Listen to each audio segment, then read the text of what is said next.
So I'm going to go right into game theory, and game theory is the tool that we use to analyze an oligopoly. So an oligopoly is a market where we have a few big firms dominating the industry, and the reason why, or one reason why it's different than our other markets, is that we have this interdependence between firms that we didn't have in our other market types. So in this case, it matters. So my strategy depends on what I think the other player or players are going to do. That wasn't the case in our other market types. In perfect competition, each individual didn't matter what other firms were doing. And in monopolistic competition, again, because there are so many firms, in order to make it that market type, that there's no type of strategic interaction between players. There's no chance for collusion or anything like that, where there is in oligopoly. So there's a possibility of collusion, and of my pricing strategy dependent on what I think the other player or players are going to do. And game theory is just the study of strategic interactions, and we just use these simple kind of games, which all we mean by that is just some situation that has certain payoffs depending on strategies. And so we have these simple 2 by 2 matrices with players and certain payoffs based on certain strategies. And so these are the kind of games that we're going to be looking at. There's lots of other kind of games you might study in game theory, and there's a lot of other things you can say about oligopoly, but this is going to be the tool that we're going to use in just these very simple kind of games. So the classic game is what's called a prisoner's dilemma. So just really quickly, let me just explain what that is. So we have 2 players, 2 prisoners who are arrested for a crime, the story goes, and they're being interrogated, and they have interrogated separate rooms. So all these games are simultaneous. We're choosing at the same time, or choosing not knowing what the other player is doing.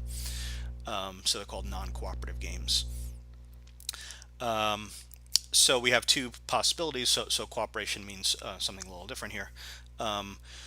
That's just the name of this strategy. So each prisoner can either cooperate. Now in the context of this game, what that means is like cooperate from the perspective of the 2 prisoners with each other. So that means like keeping your mouth shut in the context of this interrogation. So not cooperating with police, which would mean cooperating with your prisoner buddy, so that you're not giving the police any additional evidence besides what they have already.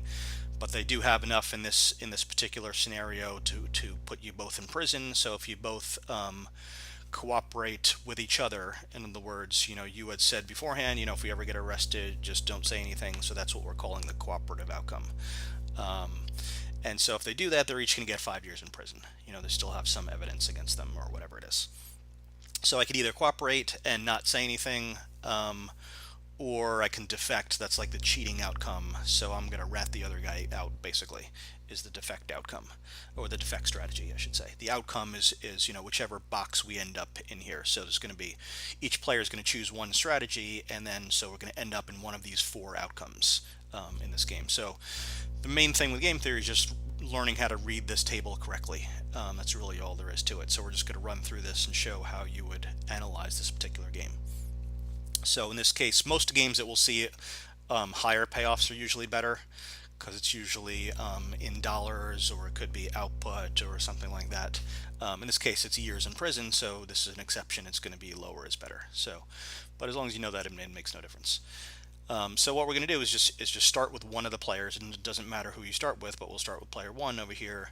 And player 1, we're going to look at the 2 possibilities of what the other player is going to do. So the other player 2 is either going to cooperate or defect, and we're just going to look at what are the possibilities under either of those 2 strategies. So if player 2 cooperates, we're looking at this column. Right, it's going to be one of these 2 outcomes. So either I'm going to cooperate as player 1 and get this payoff. So this left side of this particular box, this outcome, always goes to the left player. The right payoff goes to the top player, or the top payoff if I split the box like this. Sometimes you'll see the payoffs just written side by side. But left always goes left. That's just the way these are set up. So if player 2 cooperates and I cooperate, I get this payoff, and player 2 gets this payoff. But I'm just looking at my own payoff. So player 2 cooperates, I'm looking at 2 possibilities. Either I'm going to cooperate and get 5, or I'm going to defect and get 2.